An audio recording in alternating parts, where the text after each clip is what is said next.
Hello to my friends over at face-to-facegames.com. This is Travis Semulin Sowers, and we're jumping into an Innistrad Midnight Hunt Best of 3 traditional draft on MTG Arena. Huge shout out to Face-to-Face Games for sponsoring this content. Be sure to check them out for all of your card gaming and board gaming, really just all of your gaming needs. Buy some of their stuff. They're good people. As I'm recording this, the set has been out for a couple of days. I've probably done a handful of drafts. I have not yet had the chance to try every archetype. I don't think I've had a red-white deck yet, for example. I don't think I've had a blue-black deck either, even though I can tell that both of those decks, like, the key pieces are there for them to be good. So I wouldn't say I've done everything, but there's some cards that I've come to already have an opinion on, and some that perhaps the jury is still out on. I did a pretty extensive 6-hour set review with another streamer and friend, the Mana Lake, where we looked at every card and talked about all of them. And many of them have performed about like I thought they would, with a few exceptions here and there. So I'll try to point some of those out as we're going through and talking about the cards in our draft. All right, here we go. We've opened a Champion of the Perished, which is a nice little nod to the Champion of the Parish from original Innistrad. This is performed pretty well. You need to have it on turn 1, obviously, but if you do, it's really good. Rite of Oblivion, I haven't gotten to play with yet, but it looks pretty dang good if you can get some sacrifice fodder, and you certainly can in black-white. That seems to be kind of the name of the game for them. Sunrise Cavalier has also been pretty dang good. The Skull I've not particularly cared for. Like, that's a lot of hoops to jump through for a 5/6. You can get large creatures in this set. Not easily, but they do exist. I think I'd like to play with the rare. If we can get into something zombie-tastic, that would be nice. If we can't, I can probably move along with my life. Ironically, this would be really good in black-white as well. All right, and here's our pack 2. This one has a Moonrager's Slash, which I think is like pseudo-premium removal.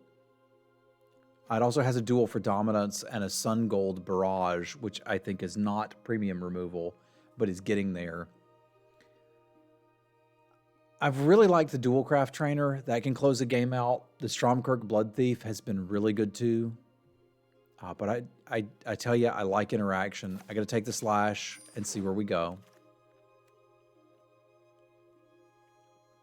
All right. We've got some options here. I like the Fangblade Brigand. I like that a lot. I also like the Blades that Scob. And I also really like Eaten Alive. I found this to be really threatening. This card is hard to block. But it's just so nice to be able to kill things. I'd really hate to pass this and then get into blue-black zombies. But I want the removal.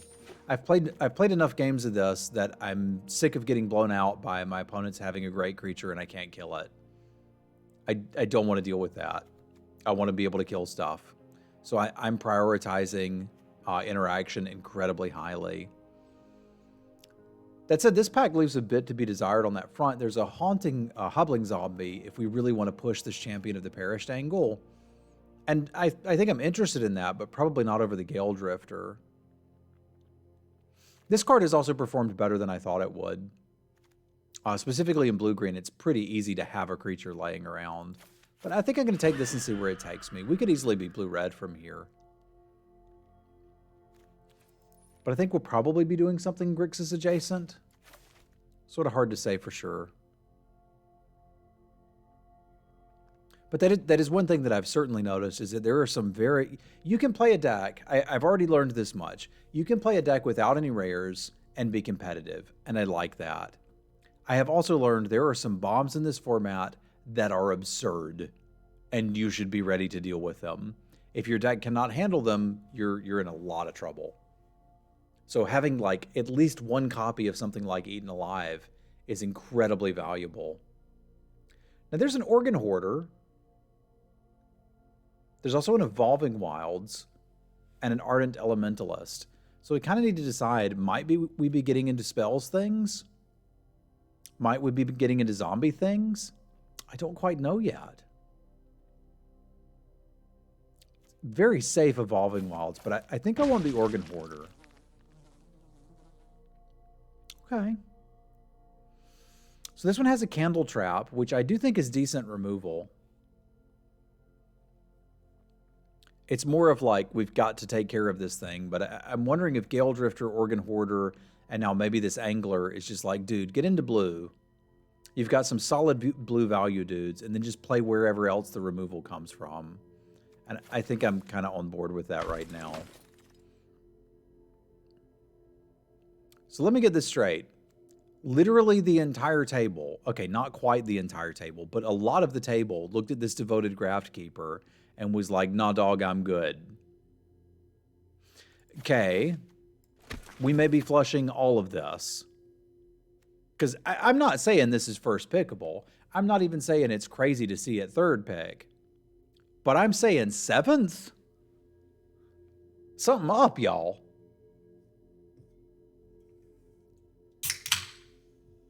Gotta drink generic ginger ale. You'd think Face to Face would ship me some Canada Dry. I joke. Canada is lovely, and so is their ginger ale, but Wegmans Diet Ginger Ale is just a delight. Here's another interesting one. I've played a good bit with this heirloom mirror, and I actually quite like it. But I bumped into a lot of people who don't, so I don't think it's actually a signal, but I do like the card. So if this was a fluke, maybe we are in blue-black, and I could do something with this. Because we can probably find some more zombies. Look, here's a couple of them. I can get my hobbling zombie now. I don't think we're going to wheel the zombie lord, which is a little awkward because somebody else took it and now they're wanting to do zombie things. But maybe this is just where we end up. I had assumed this would open up before us and we'd see a lot of good white cards, and then we didn't. But the play pattern of just playing a 2-1, trading it off, and getting a 3-1 flyer has been ridiculous so far. Blood Pact I like too. Like, that's just straight up card draw. Haven't been that unimpressed with Devious Cover-Up either. But I think I'm digging the blue-black things. If that Zombie Lord wheels, I will yelp for joy. Well, I don't think it's going to. I was getting ready to yelp. I was so ready to yelp. But the Amalgam's fine too. We kind of do have a zombie themed deck going. And this is neat. This is a color pair I haven't gotten to draft before. Now the challenge here is blue doesn't really have decent removal in this set. Their removal spell is kind of like a weird enchantment-based assassinate that taps the thing down if you have 5 or more cards in your graveyard. So you kind of need to be milling yourself for it to even work. Whereas here, we've got another Blood Pact, which I think would be really handy for us to... Sorry, I can't do it. Yeah, okay. I don't feel so bad about losing the other blue-black card now because we get to play Ludovic and Oleg Ludovic's Hubris, which I dig. I dig quite a bit. The main thing is, this is a 2-3 for 2. That's pretty nice. When it attacks or ETBs, you mill. That's pretty nice for this deck too. And then later, you can dump some mana in it, make it a 5-5, and copy something else's abilities. All of that adds up to a card that I liked quite a bit when we did the set review, and I haven't gotten to play with it yet. So this is pretty exciting. Let's give it a go. Milling yourself is a bonus for most of the decks. There's Eaten Alive number 2. I am all about that. Because now we've got real removal. Oh, wow. There's a lot of cards I want here. But they all basically come down to Revenge of the Drowned being better than any of the others. I think I could sort of think about Ominous Roost, but it would take a lot more work, right? Because we've really only got 2 cards that we're going to do anything with that. I think this deck could probably do something with the zombies, but I'd rather just get the train started here. Blue's opening up a little bit more this direction, which is good. So I feel like you really need something to sacrifice this to, but we kind of already have one thing that we'd love to sacrifice it to. So I think it's okay to take one. I wouldn't mind getting some of the 1/1s that you can sacrifice creatures to. Well, there's a Midnight Ambush and a Gale Drifter. And I would like both. But if I'm going to be an adult, I will take the interaction because I've said a couple times that I really want to have interaction. So let's make sure that we have that. There's another organ dude. This is the Awakener that I was saying I would love to have to go along with the Occultist.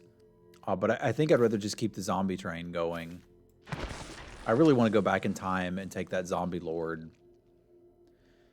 But to be fair, if I had a time machine and that's what I used it for, I'm kind of a jerk. I think I would like a Crawl from the Cellar too, and might even play a Secrets of the City, but I'm going to take as many of these as I can get. Ooh, Feral A-Bomb is nice. I think we'd also be interested in a Siege Zombie, and I mentioned I'd like one of these, but we've got a hole in the 3-drop spot. Okay. I don't know for sure that I would play any of these. I think I'm most likely to bring in the Spirit if I want more Air Force. I do need another 2-drop, and I would like it to be a Siege Zombie. So like a Siege Zombie and one of the 5-mana Grave Titan dudes I think would be a nice feather in our bonnet, so to speak.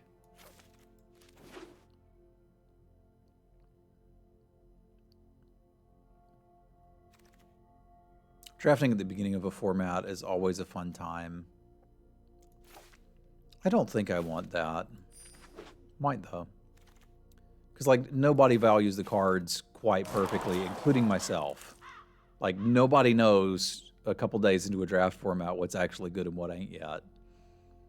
I mean, aside from some obvious cards that are good, you know? But like there'll probably be people thinking that this mirror is terrible. I've won some games with it and been scared of it when my opponent played it. But, you know, I think I've played it twice and played against it once. And it impressed me in those games. And those are data points to me that the card is probably just good, right? But imagine somebody else played against someone and beat them and was like, okay, this card doesn't look that good. And maybe they tried it and lost with it. They might also be on the same line. And we just all end up just not having a consensus about where the card lies. So I don't think we're going to splash in this deck, but there's nothing here we would want. The Hound Trainer is a really good card, but I can't really realistically look to splash that without already having an Evolving Wilds. Just having a mana sink is really good. But the Wilds would already be good as far as getting garbage into our graveyard if we get some of those blue Assassinates. Gosh, I've almost talked myself into taking this. And then I think I'm gonna, if we get an Evolving Wilds, I'll just play. If we get another one, I'll play it. And if we don't, who cares? I don't really need the Wilds that much.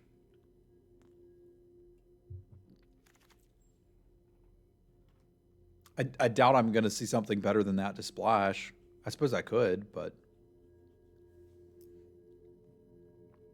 All right, cool. We're gonna have all of these. I would like a No Way Out too, but 3 Eaten Alive seems good to me. Let's eat them.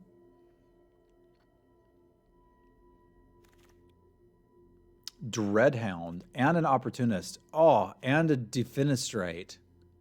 And Ermagerd and Urgenherder. I think the Opportunist may be the best card here. God, I don't know though. This thing is insane. It's real good. This is too. I know both of these are good. I'm probably not. This deck doesn't need to splash just based on power level. I honestly don't know which of these two I want. Ugh. All right. I've already got a decent amount of card draw, and I think this thing is just a house for finishing games. I could maybe see playing Flip the Switch. I could leave up Blood Pact. Revenge of the Drowned, basically. That's kind of it. We could also look at this to make extra zombie bodies. But, I mean, this kind of does that, too, and counters a spell. I might play that. I said I wanted to No Way Out, and I kind of do, but I think it's more important that we get the first Siege Zombie. I don't want to get rolled over by an aggro deck. And with this start, I probably won't. What the heck is a Clear Shot doing here? That's not a pick 6 card. That would need to mean that 1, 2, 3, 4, 5, none of these players are playing green. I do not understand that at all. I think we can get a lot of value out of this cut first, though. But still, don't understand. Okay, there's our blue assassinate. This thing's been okay for me. Okay, we'll update it. What's my creature count at? 14? I can probably play the assassinate. And there's some expectation. We've got a little... Oh my god. We did it. Yelp. I have yelped with excitement. Done. Got there. I even wheeled the wilds. I mean, I'll take it, sure. Let's get wild, yo. And I got my no way out. This is everything I've ever wanted. I don't think I'm playing it, but I might bring it in. And a defenestrate. That is defenestrately very good. That means I probably just don't play this locked in the cemetery and just have actual removal spells.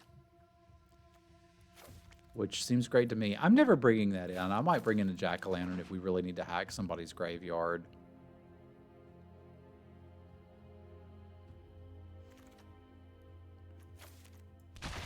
I think that went rather well. This looks like a good blue-black deck to me. Let's get our mana base built, then I'll do a quick restart, and we can take this into round 1 and see what we do. Well, I mean, 8/8 does actually seem kind of reasonable, eh? We've got to use the Innistrad sleeves, yo. Yeah, I can work with this. Let's give it a go. All right, I'm going to do a quick restart. You guys won't even notice. It'll be fine. I restarted. I didn't see anything like download or whatever, but said they wanted me to restart, so I did.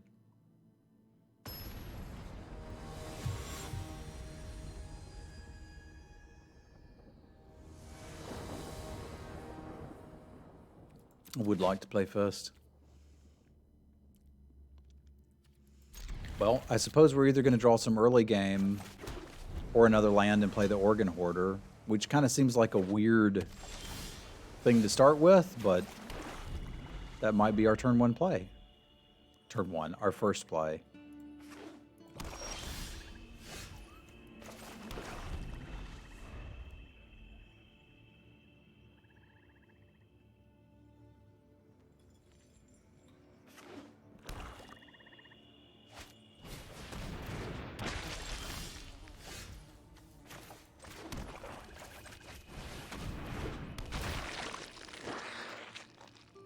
All right, so one of them's going into my hand, and it's going to be Ludwig.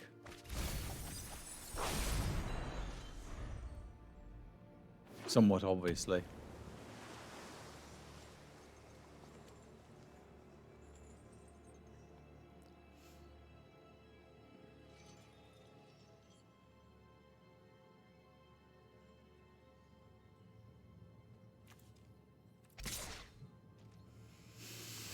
You got it, buddy.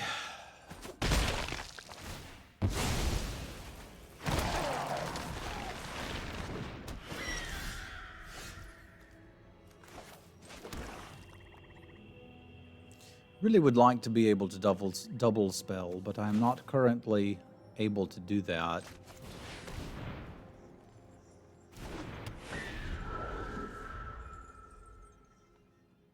So I think we're just going to let this happen. If they're able to interact with this and maybe chonk for 5, next turn we can play the Abomination and eat alive the Gale Drifter. But I don't mind kind of trading, you know, card for card with them. Yeah, if they're going to try to value me here, I can get them. I've got more cards than them.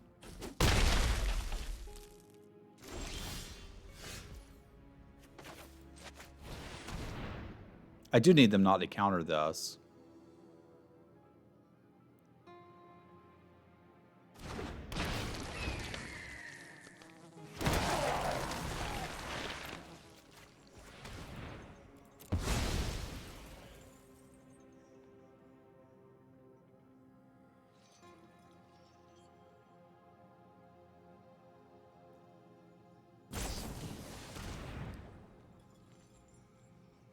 That's a fun card.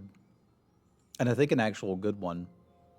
I think it was probably rare because the area of like take your opponent's cards is a rare effect that we're used to. But it's basically just a really good think twice.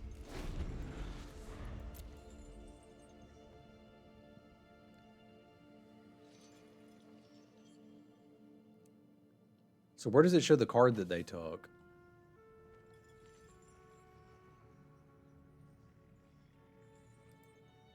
It's just here? I'm used to it showing that like in their hand or something. That's weird. Oh, I suppose it's not weird. It's not how I would have expected it to work.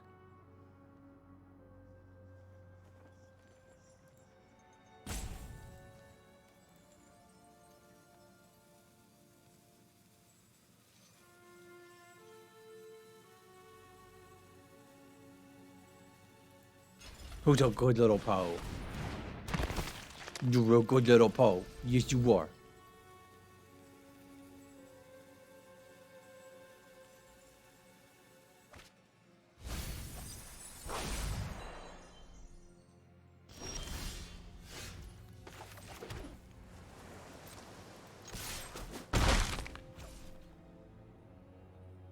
I think I like the double spell. Do I? Do I though? Do I though? Yeah, I do.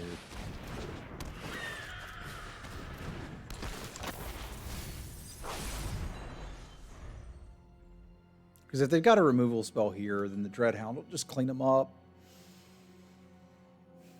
I don't really want to trade the Gale Drifter for the Organ Hoarder, and I suppose I don't necessarily have to, but I'm kind of thinking about it.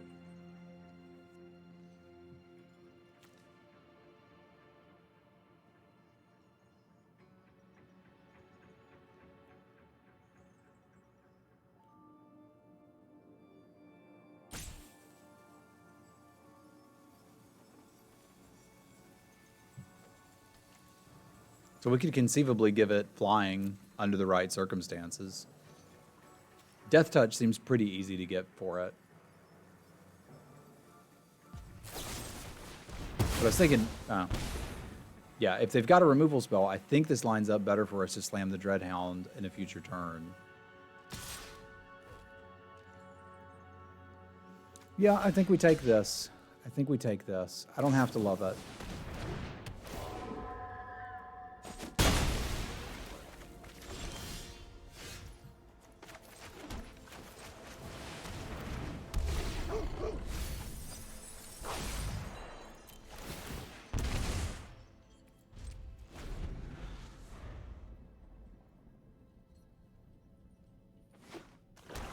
This is my plan. It is a good plan. Have they cast the card yet, or are they still sitting on it? It's driving me crazy, not being able to notice that they have it in hand. Because that's actually in their graveyard, not in their hand.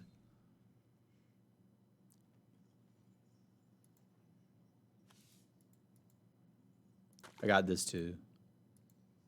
This one makes me happy.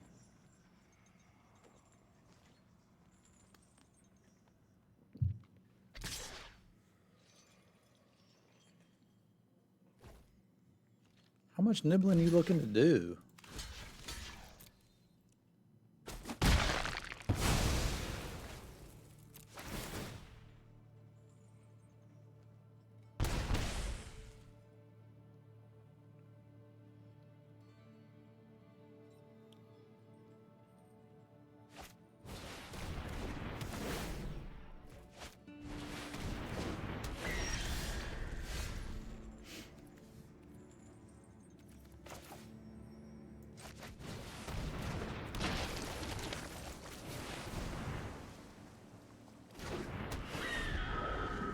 I don't really want to sacrifice that, at least at the moment, but we'll see how this goes.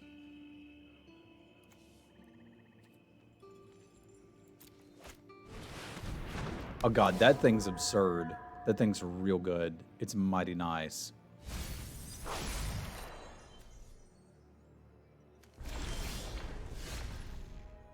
Tis mighty nice.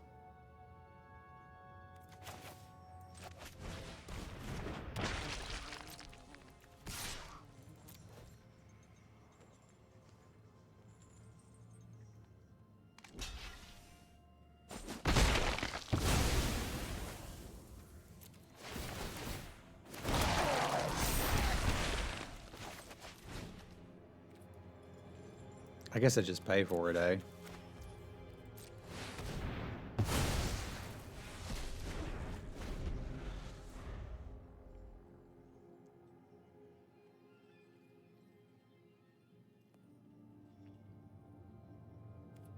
Still bloody got one of my cards. Don't much care for it.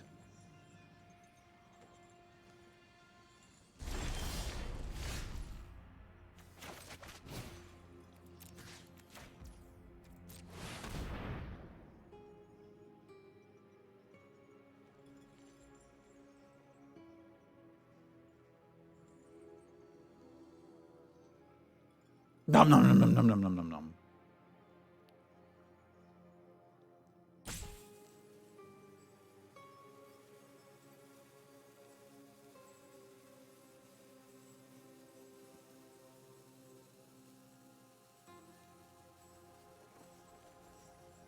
Nom nom nom nom nom.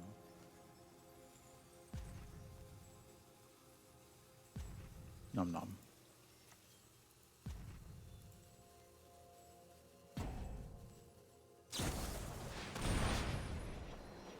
I don't have any counter spells, so you can't get me with those.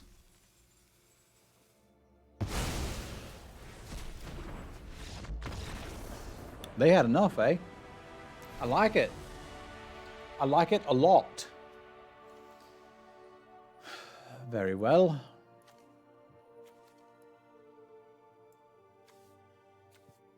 Foul Play, Infernal Grasp, Firmament Sage, Memory Deluge, which is quite a bit of card advantage, and an Organ Hoarder. I still don't know what 2 cards they got for me. I'm wondering if that card's bugged. Because it seems like it might be. God, I could almost see playing something like this just to nom their graveyard, maybe being more useful than the Amalgam. Because they've certainly got a ton of value lined up in the graveyard. Right? Like, we saw at least 2 of these. And that Phantom Carriage really is bloody terrifying. I'm kind of like halfway thinking about Flip the Switch as a semi-decent option for us as well.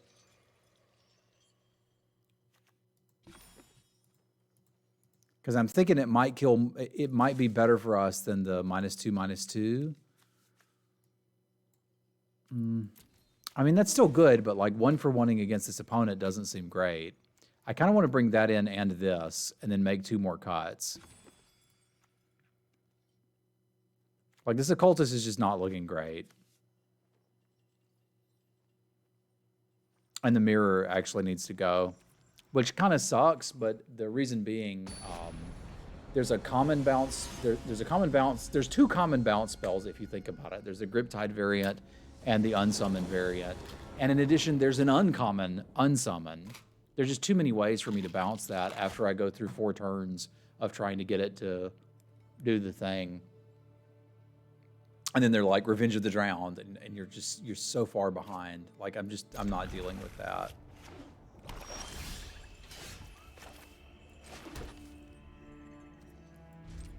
I'm not gonna pop that. I'd like to draw another land. Like, it's possible we draw a 2-drop, and then I'd somewhat regret it, but...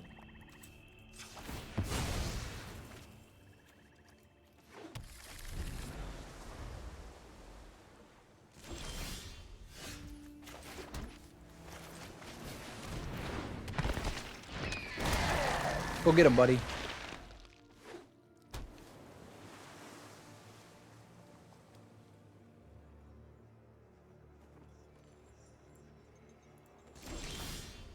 Everybody grab a leg.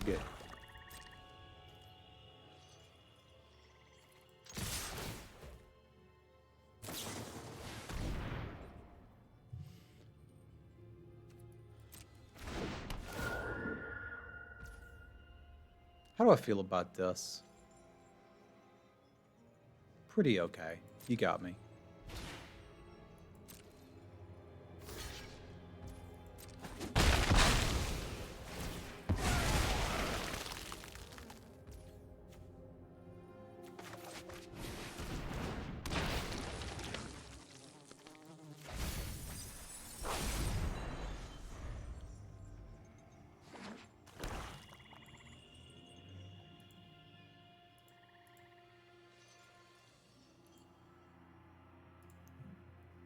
Sorry, I love the stickers. They make me happy.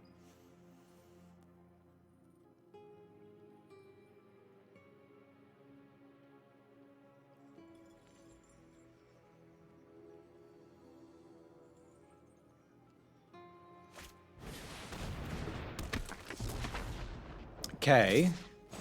That's a card you could have. Sure. Sure, that seems reasonable.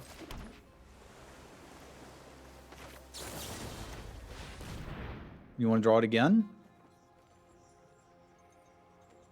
I guess you do. All right.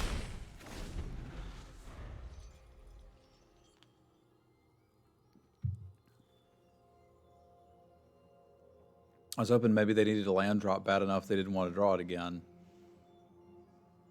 That does not appear to be the case. This makes me not want to block with a Gale Drifter.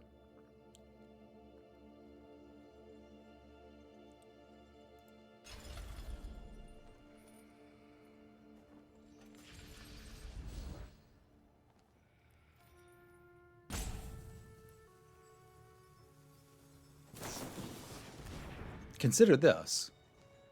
They did need the land drop.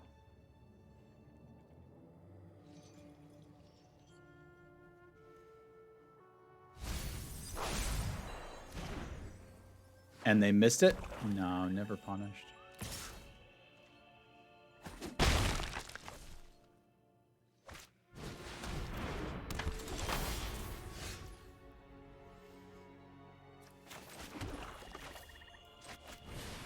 Shields up for now.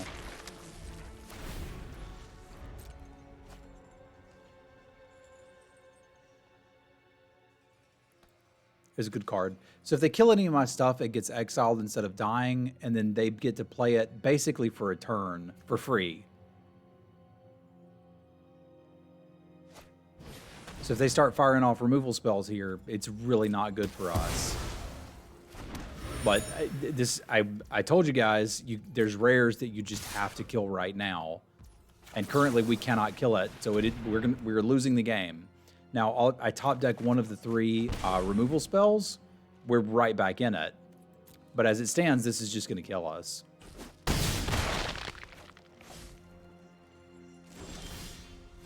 Yeah, I don't know that there's anything I can actually do about it, which really sucks. I guess we can look to double block it and maybe flash in the Storm Rider to eat the Nibblegast is my current plan.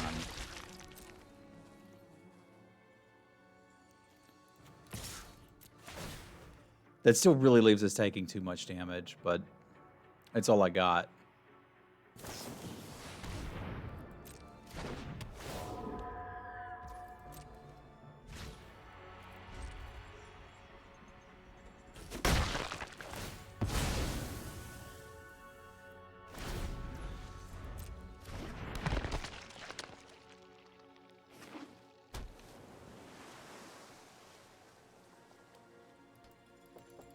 But like 4 mana 4/4 is already a hell of a stat wagon.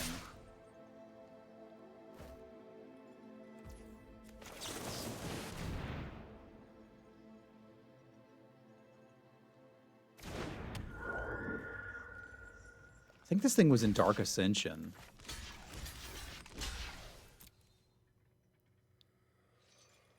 Did they not understand that this is dying and it can't block?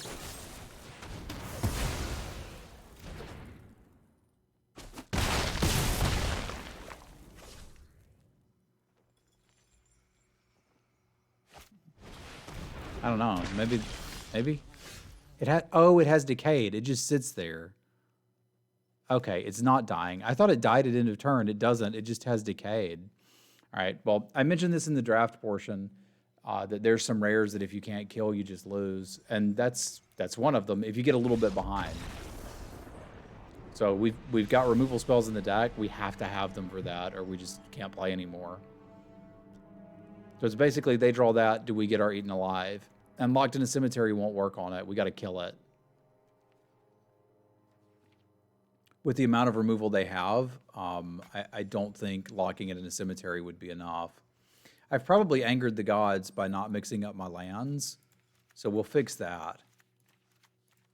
And maybe just troll them a little bit with that too. which works for me. I usually do that,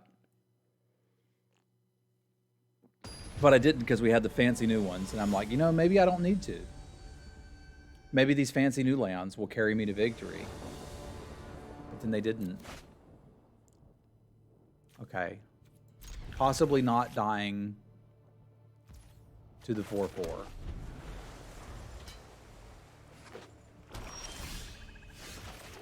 Do I run out the 2/1? Probably.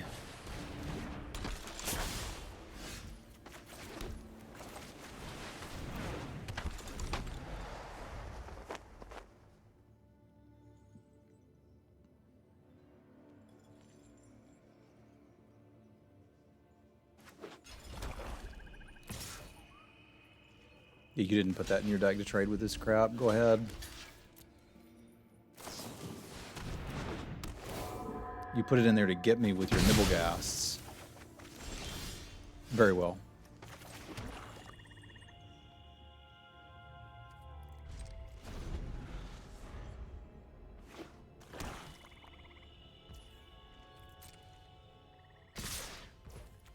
Yeah, I think we go ahead and do this just to set them back a card. Because if they played the Reanimator here, we would just eat it alive anyway.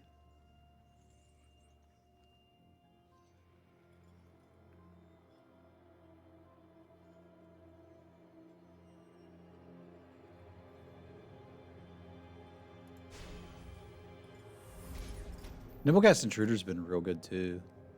I've only had one of them so far, but it's been great. And can we see that one on the bottom? Yeah, we can see that.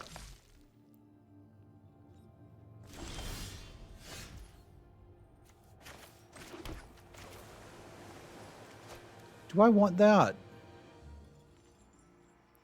I think I do.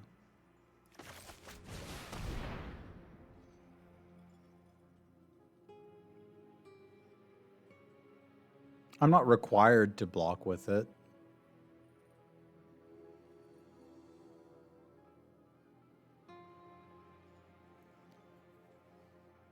It's just an option that I have.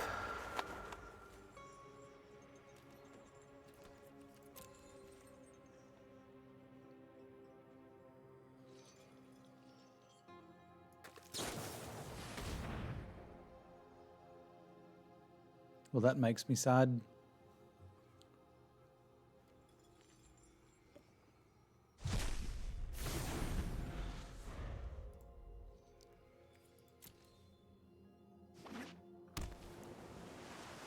I still haven't seen them play any of my cards unless I just wasn't noticing before.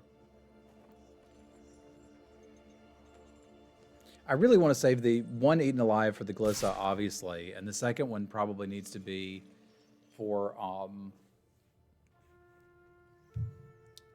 like one of the 3/2s, which means I probably do need to try to trade this and really just hope they don't have the other Nibblegast, because if they do, I might be in a lot of danger. Because that's a lot of air power coming in, and I kind of can't race it.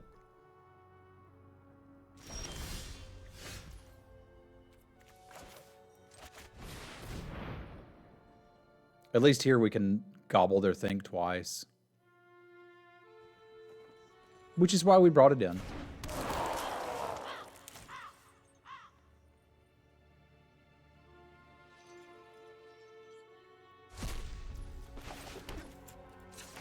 It's a little bit of value. It's something.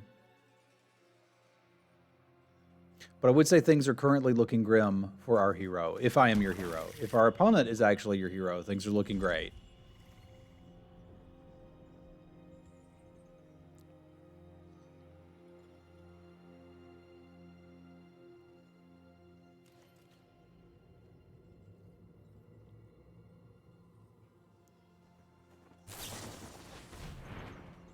I haven't been a fan of Consider so far. I have played it in one deck, though.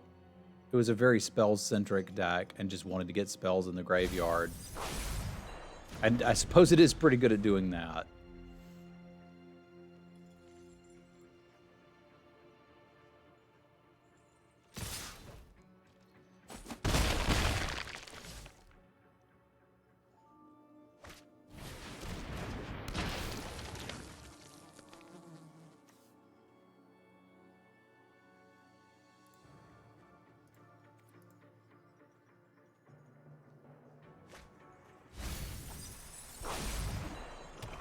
That's a value.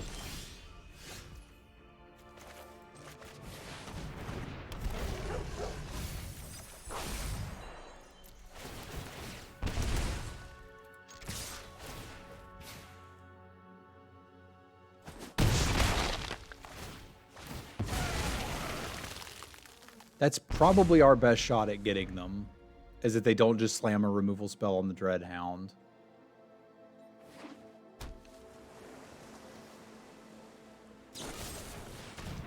Of course, if they do, we could be in danger. But we did do 10 damage with the thing functionally.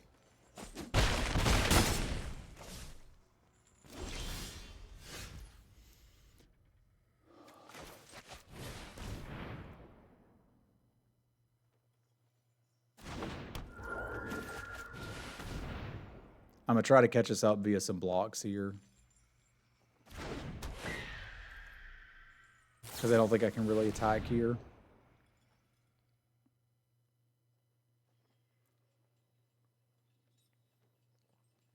I got a bit of a pig through time thing going on there. Plus, whatever this card is, it's still bothering me that I can't tell if they played it or not.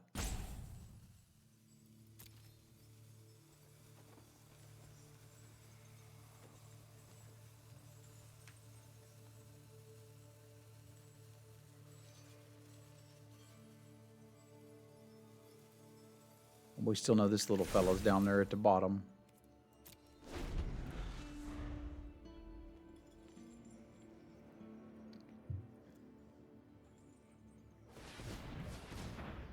Imagine if this guy had been a 2/1. You couldn't have had the same mana value for it. It would have had to have cost at least 3 to disturb, probably 4. It's a good card though. It's hard not to like these disturb cards. I think they're all quite good.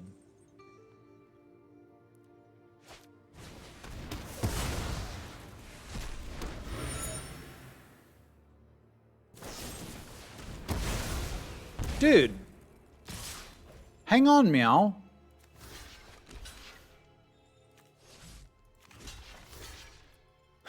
I'm gonna die to these damn things, and I don't want to.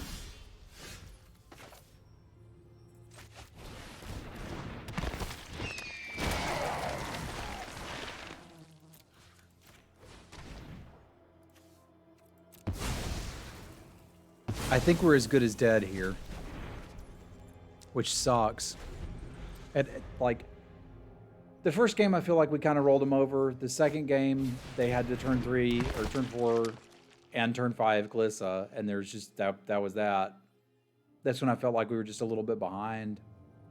Well, those Nibblegasts, like, I don't know what I'm supposed to do. Just not block?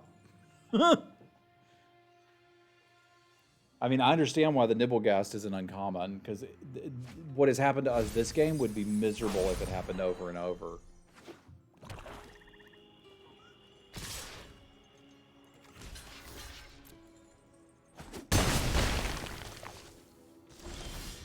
I just don't think I can get out of this one. If I could, I guess it would be this into a 3-drop. Or something that could interact with that. It's weird how last time the only thing we wanted was eating alive, and this time it's not. Ugh. That's pretty miserable.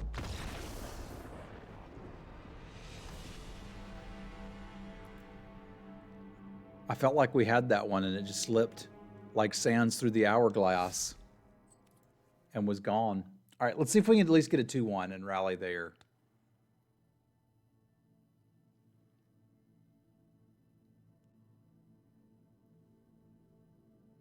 If we can't at least get a 2/1, then blue-black is clearly unplayable, right? That's how we learn these things.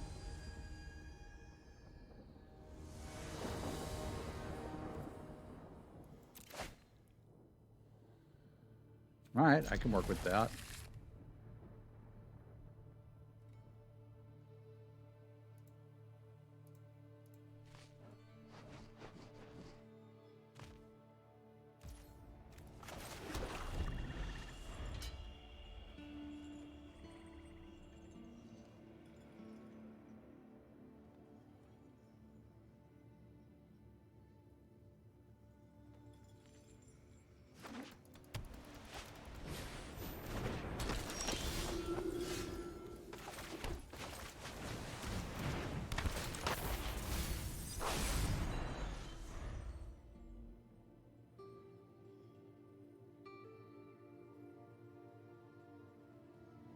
So far, Ludovic seems aight.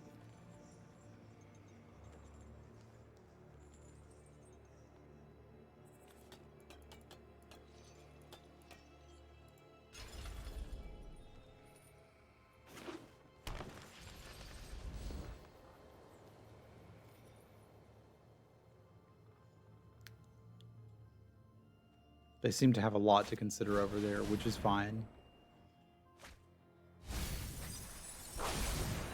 Black cards, huh? And a lot of interesting flashback pieces. So this is just an Abzan deck that we're up against, it would appear. Which is fine, you can be that. I'm trying to decide if I want to trade one for one, essentially. And yeah, I want to put some pressure on them.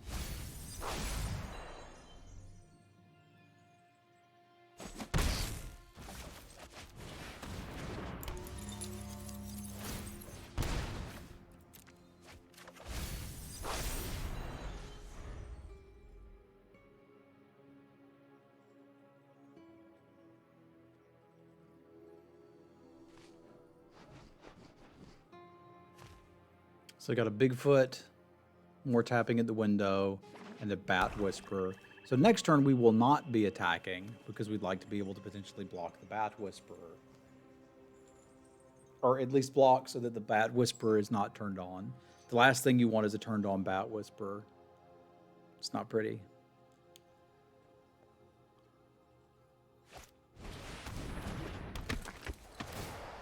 See, look, we could have, if we'd have been sad if we blocked.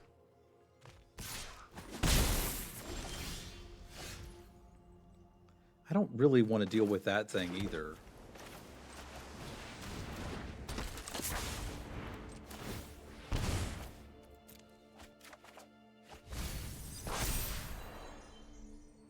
Yeah, I don't feel like dealing with that.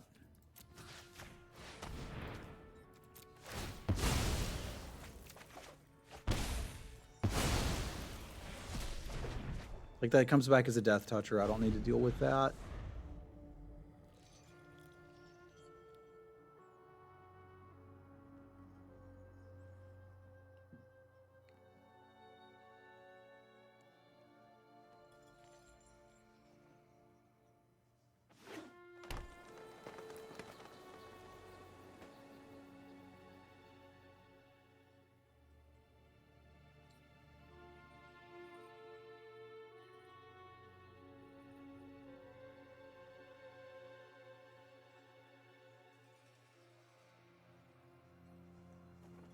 Take your time. I ain't got nowhere to be. I'm already home.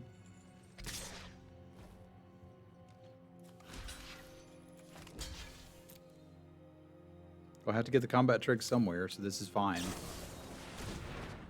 If I don't block it, I'm giving them a free 1/1 flyer. I'm not going to give them... Like, they can get it, but they're not going to get it for free.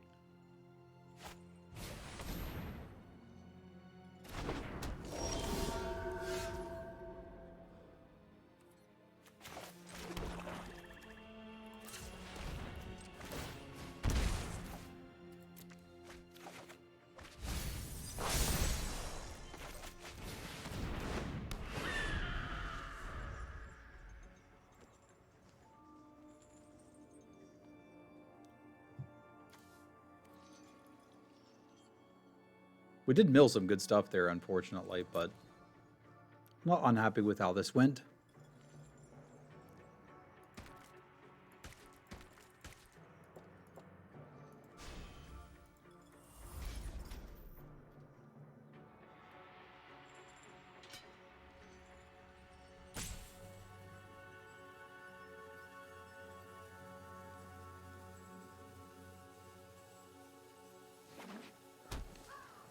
Field of Ruin. I haven't seen a reason to put that in a deck in Limited.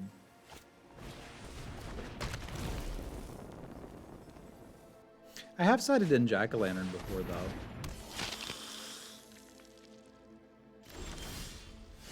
It seemed mostly not great. This is 3 or 4? It's 3. Okay.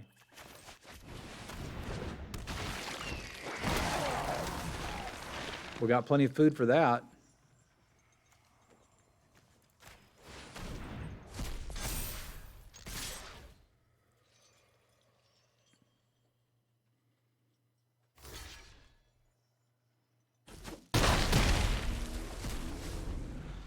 Nom nom nom nom nom nom nom.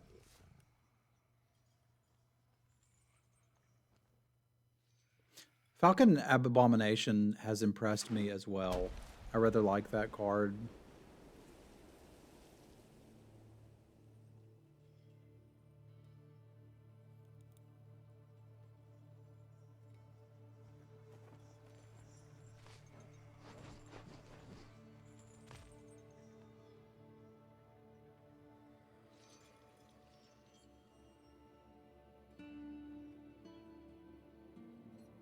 I'm not sure what to do about slow players on the other side when I'm recording videos.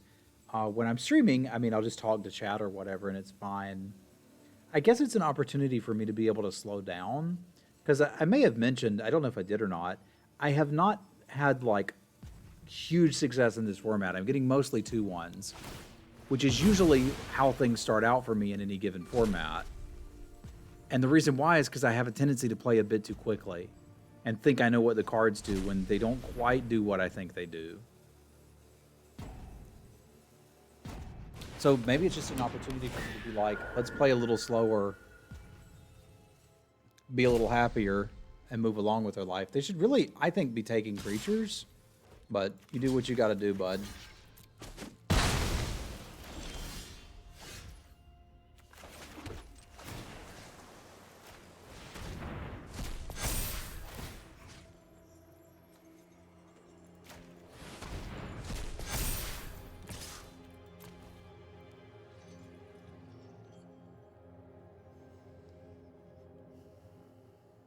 Hiya. Like here, I don't think I need to like play slowly. There's not really any decisions to be made. They're either going to kill this or they're not. But it's lethal next turn.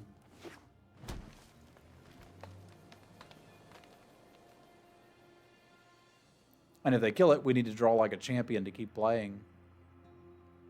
I wonder if people think the Field of Ruin is supposed to be fixing for them, or maybe they just played it in standard and think that. But there's really not enough non-basics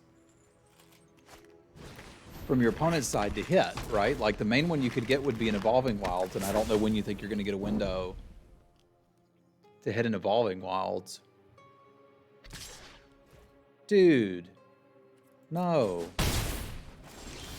You're missing it.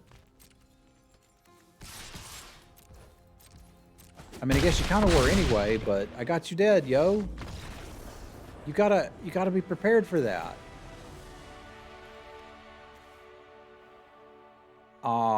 I think I figured out our problem, boys and girls. Sometimes you'll bump into this new in a format. I think they're just playing every card they drafted, because there's still 30 cards left in this stack. I got 17, they got like 30-something. I don't think they know. That makes this basically impossible to sideboard against. No way to tell what they're playing. But you'll bump into that every once in a while. Just somebody maybe doing one of their first drafts and they don't know. That's why I'd encourage them to watch draft videos like the one you're watching right now and my Joy of Drafting series. If you go to my YouTube, you can Google Semulin YouTube and find it pretty easily. I've done a whole series that teaches you the basics of drafting. From simple stuff like building a mana base to more complex things like quadrant theory and whether best of 1 or best of 3 drafting would be correct for you. That answer depends a lot on what you're looking to get out of the game and how often you play. For me, it's best of 3, which is why I so often bring you these best of 3 drafts.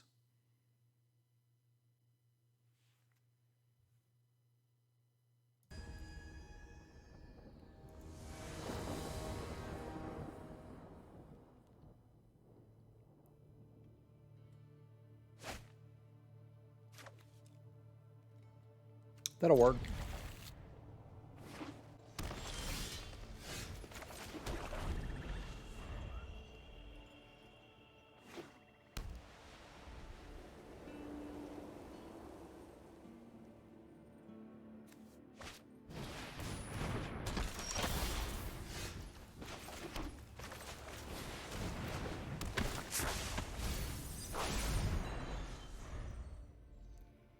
Might rather have had that land, but there's more in the deck.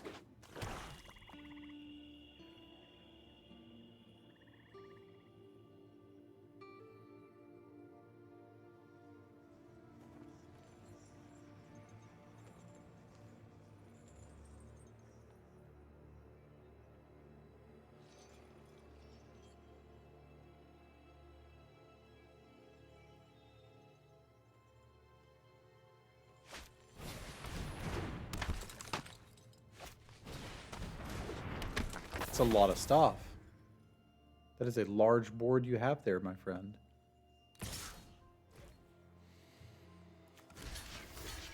I'm not sure that that makes a lot of sense to me. But, you know, it doesn't need to. You are welcome to play the game however you would like to. I guess they really wanted to make sure that mob was a 2/2.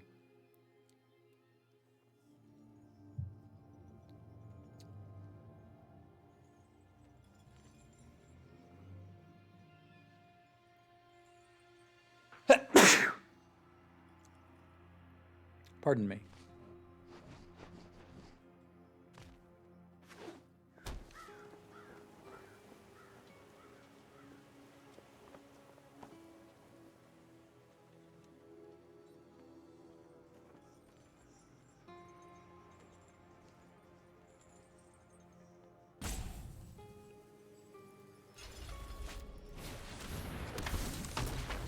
I can't stay away from you.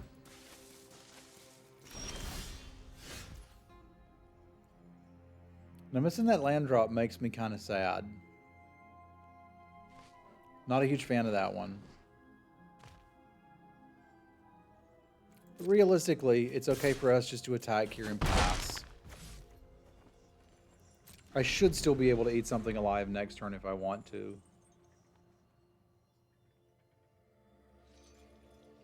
It's interesting how impactful that mill was, right? Like, if it doesn't hit that swamp, this game has changed dramatically.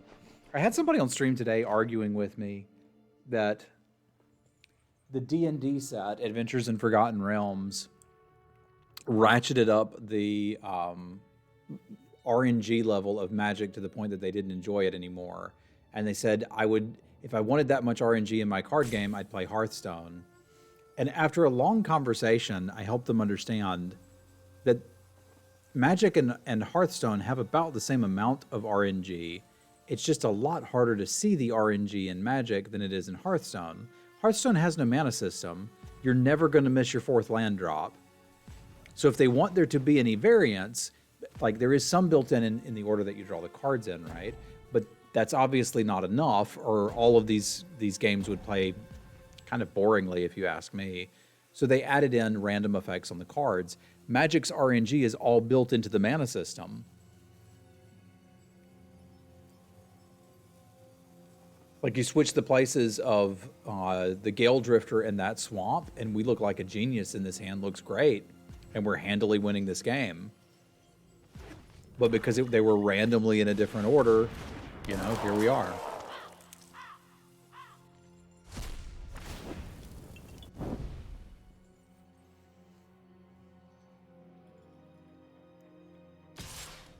I don't really want to use this on a Crossroads Candle Guide, but I might have to. Why in the world are you attacking with that? Okay. I want to help them, you know? I'd be like, buddy, this is not the way. You can't do it like that. Let's get us one more land so we know we can play some actual Magic here. Oh, it's a slow as hell land, but it is a land.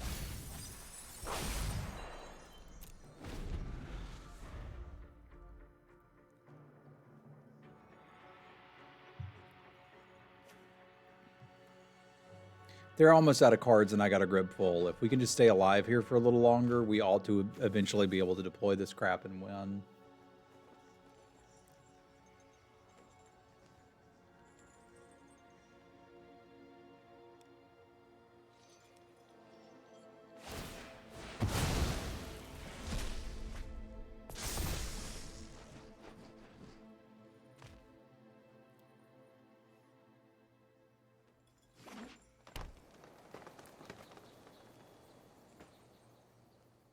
Why did the mob get a trigger from that? Like, did they not sacrifice something? It didn't die for some reason. Why didn't it die?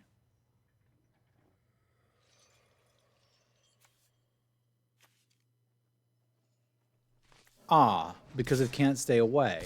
Okay, so it literally couldn't die.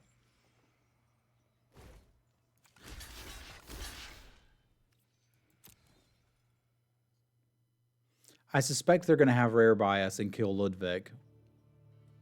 And I think the 2/2 is way more... Okay, maybe not.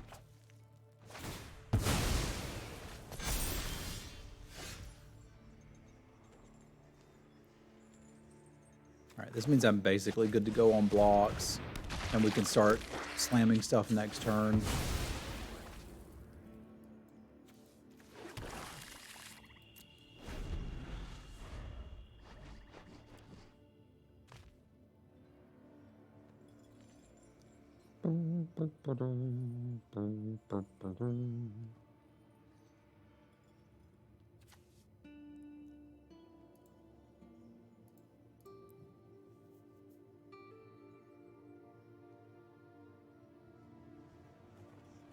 Digging the Innistrad music, it's at least pretty chill.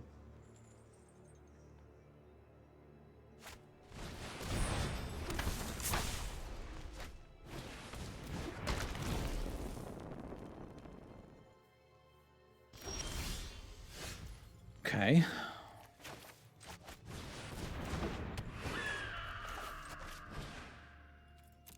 Let's not deal with... Well, I'd rather them do something to deal with that first. Or I'd rather them make that into a threat first, because it is not currently. Now we can just start poking them to death in the air. And I think close this out, given the fullness of time.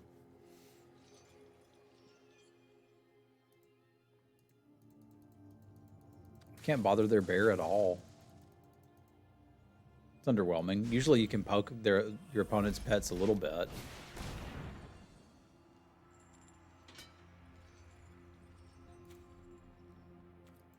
I can turn him into a 5/5 flyer next turn, right?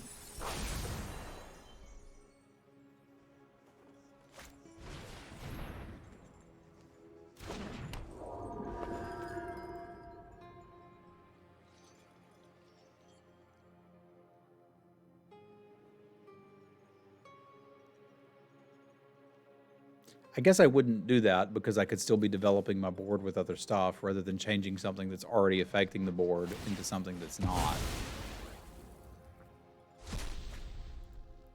It's weird, they just ate the wrong one. Maybe they don't want me to turn this into a siege zombie, but I'm starting to think they may not be really paying that much attention to this game state.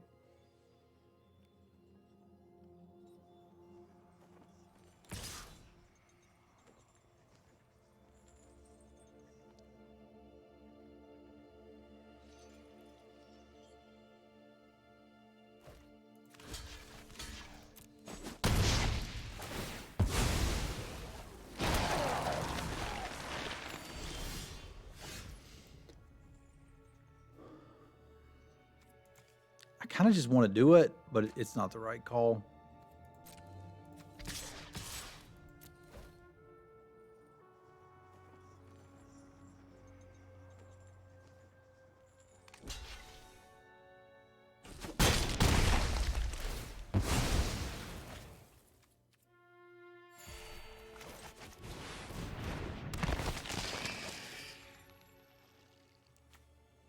I'm not going to mill myself out. This deck was built to mill itself.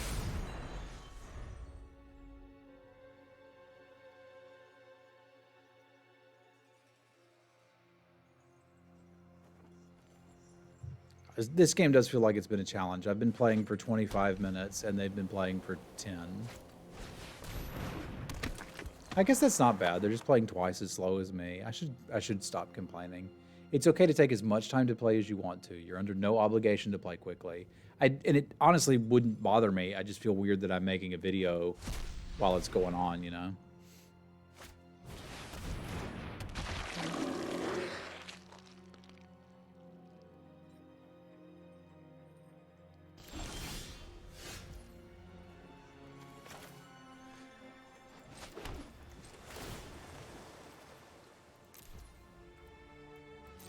Yeah, I just kind of want to do it.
I probably should have activated and swung with that too, just to close this darn thing out.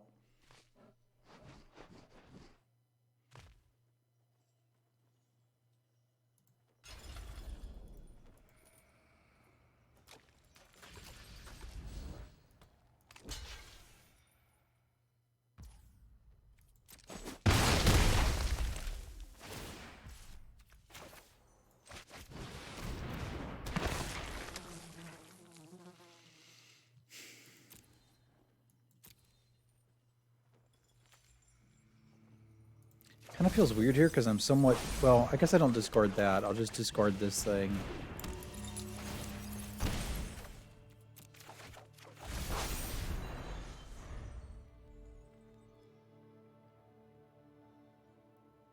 We got 10 cards left, so I don't think I'm apt to mill out.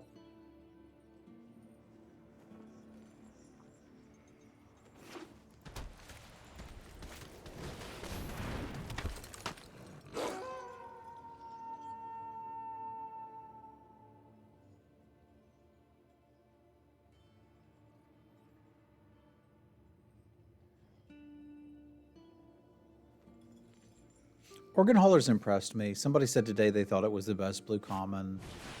If it isn't that, it's Gale Drifter, but either way, it's certainly very good.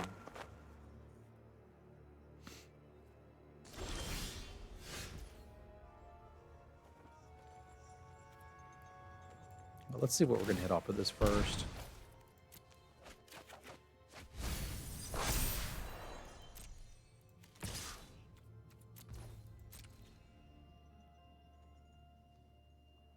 Could probably be sending with that Organ Hauler too, realistically.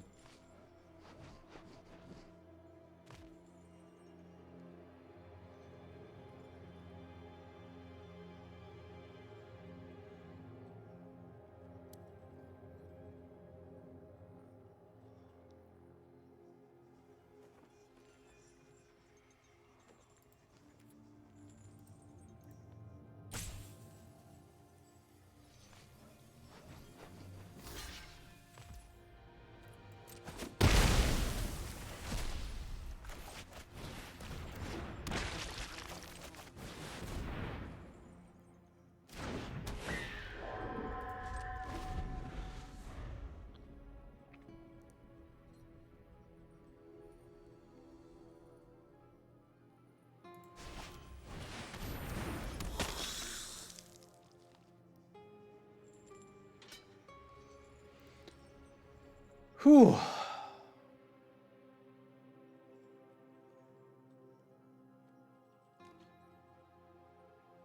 Sorry, y'all.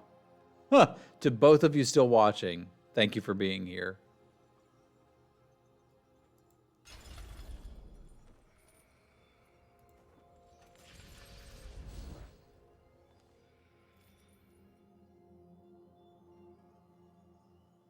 I shouldn't complain. I grew up on Magic Online.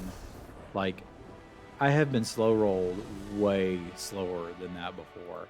I've had people wait for 9 minutes and 30 seconds, then come back and click a button, and then wait for another 10 minutes to time out.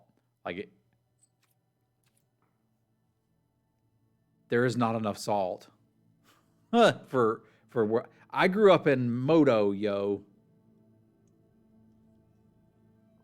It's funny how that pacing can throw you off a bit. It's probably a good technique if you're playing in a tournament you really want to win, is to try to figure out what the pacing of your opponent is and then just mess with it. Try to play faster than them or slower than them. Maybe that wouldn't work in paper so well because people get that anxiety about, are you going to finish in time or whatever. I don't mulligan a lot in limited. This one I think has to go. If it had a 2-drop, I might consider keeping it.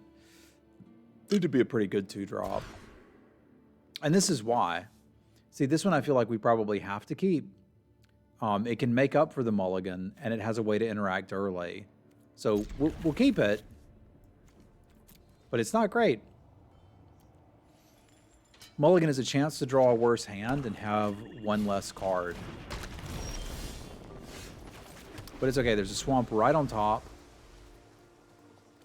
which basically leaves us good to go. Say the line, Warlock.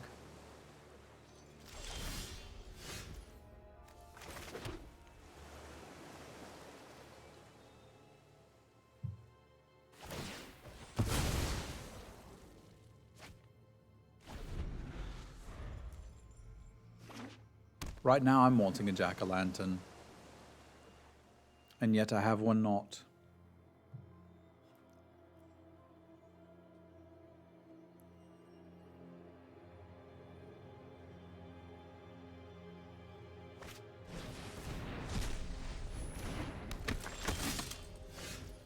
Neat. Once again, I will mention that the RNG of Magic is not on the cards, usually. It is in the mana system, where my 3-color opponent has all of their colors, and I do not.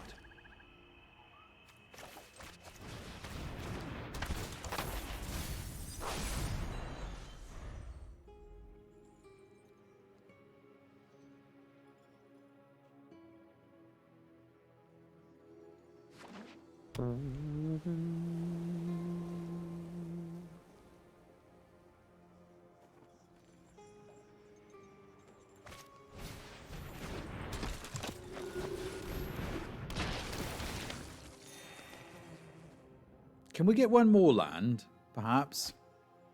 Be awful nice if we could. Thank you.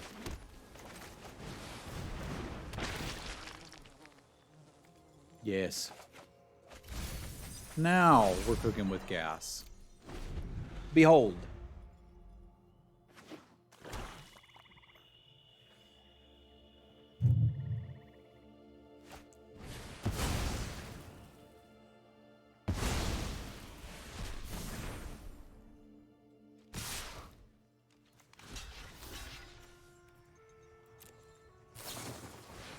Oh God, not this again.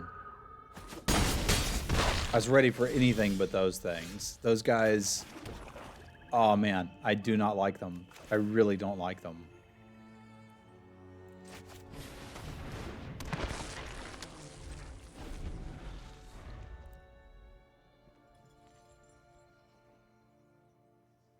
I think we're going to use the Midnight Ambush on the Intruder. That's at least my intention.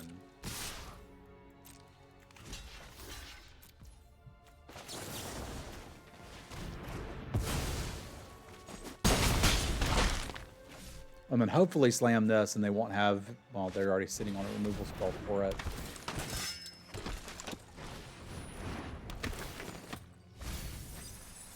This is potentially bad news for the home team. That ain't much better. So how much do they have? 3, 4, 5, 6, 7, 8, 9.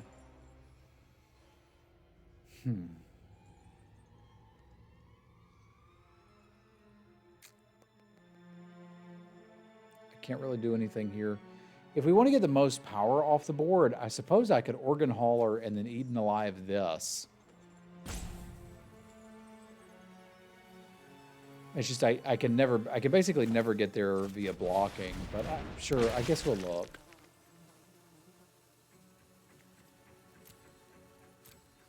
Maybe we take this and play it, because it could in theory block something too.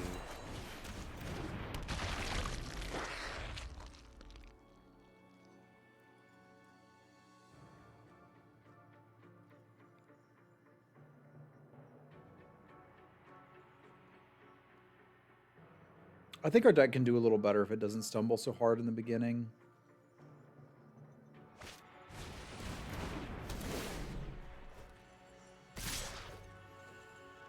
Yeah, you got me. We'll go to the next round. I'm not coming back from that.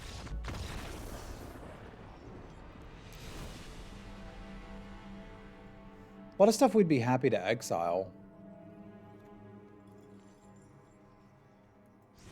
And Locked in the Cemetery is pretty good against these disturbed creatures.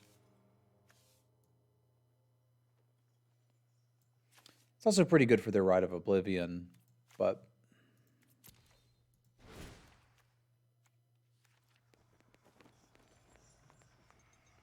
kind of dig this swap again.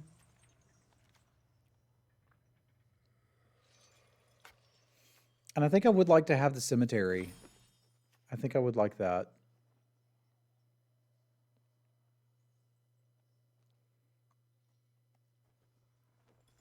I've ended up being less and less interested in Defenestrate. I also just haven't felt like I've needed this occultist in this build. Wonder if it turns out that flyers are just so good that Defenestrate's a little too narrow. Because it seems crazy for me to believe that, like, instant speed murder that can't target flyers is not going to be an incredibly high pick.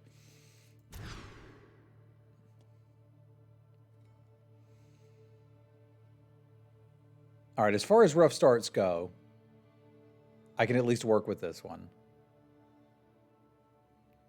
I think I have to send back the mirror. Because the ambush is like, hey, we can take care of something early. The abomination is you've got to turn 3 play. And the organ hoarder is like, yo, dog, I can get you out of this mulligan. So I think as much as I like the heirloom mirror, it has to be what we send back here.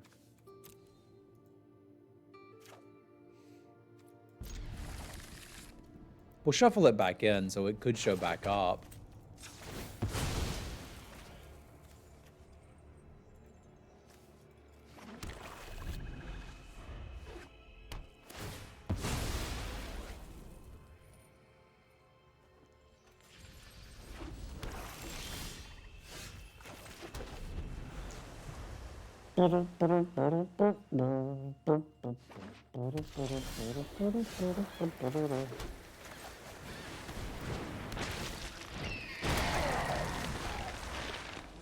Zombie, zombie.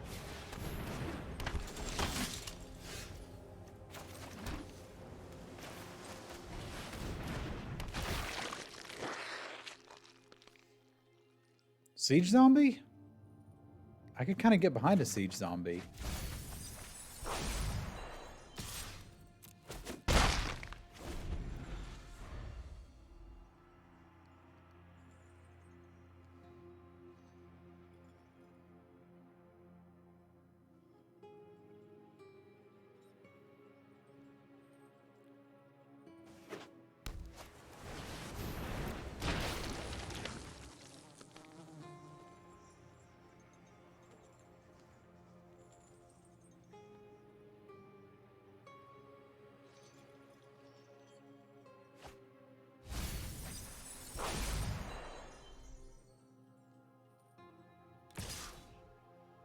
You got it.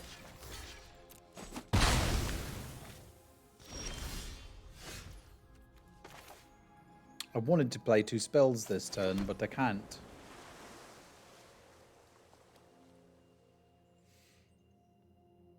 And so we will do what we must because we can. Which is chonk him for some damage.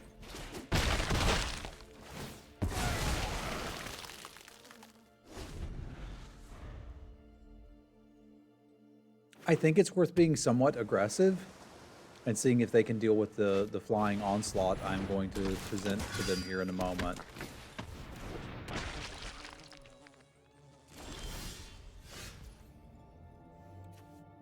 So if this hit another black source, I could get more in play, but I kind of just want to slam the cut first again and try beating them in the air.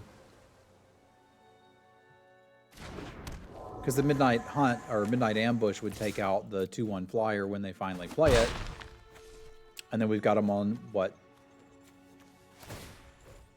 3-turn clock.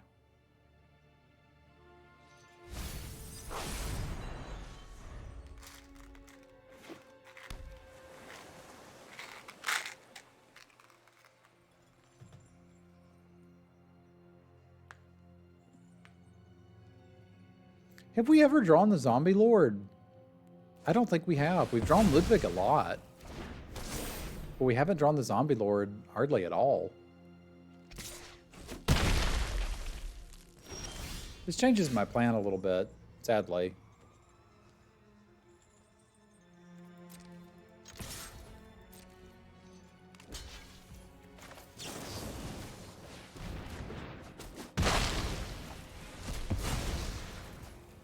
But we'll do what we have to do.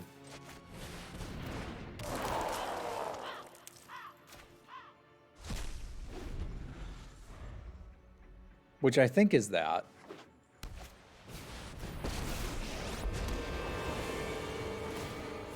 Me here will have all the time.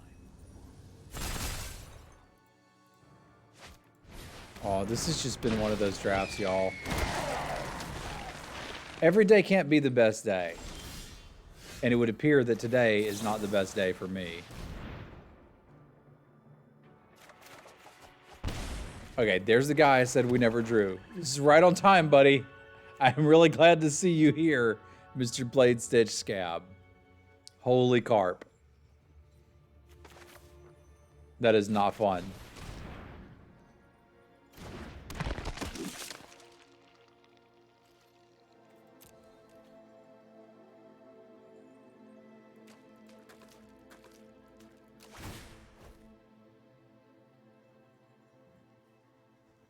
I believe we have entered garbage time, which is the time where you can still draw cards and make game actions, but you can no longer impact who is going to win the game or lose the game. Because with an active Planeswalker and an Air Force, I believe it is my opponent who is going to win the game. And it can be incredibly frustrating initially, because like I'm the one getting the rotten end of variance. Straight up 3-color decks really shouldn't be working, but they will sometimes. And it sucks when it's going right for your opponent and you're getting kind of run over. But over time, A second here, a second there. the players who are going for strategies like that will eventually stop drafting because eventually they will run out of gems. And I think I enjoy a format more after it develops anyway. I don't know. I just don't like losing. This sucks. This really sucks. Oh.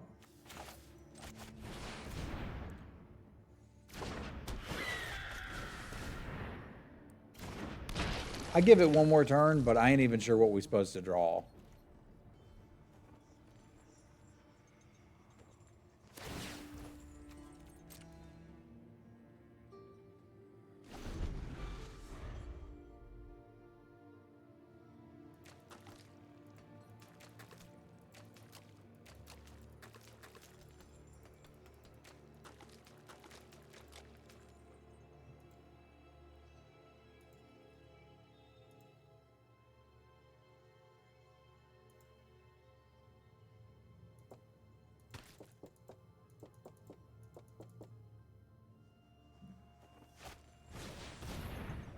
It's pretty good. Yeah, this one's over. This one's over. I don't know why we're waiting so long. So again, thank you to Face to Face Games for sponsoring this draft, because if they didn't, I wouldn't be able to afford them with the win rate I've had lately. I will eventually figure this format out, and you'll be the first one to see it here. But honestly, I think a good bit of that was due to variance. It's possible that it's another 18-land format, because you've got flashback on creatures, you've got flashback on some of your spells. Because it really just did feel like I was not hitting my land drops and getting punished for that. But big thank you to Fasafas for supporting the work that I'm doing, and big thank you to you for watching. Come check out the stream sometime. It's at twitch.tv/Semulin. You can watch me lose there too. All right, y'all have a good one, and I'll see you next week.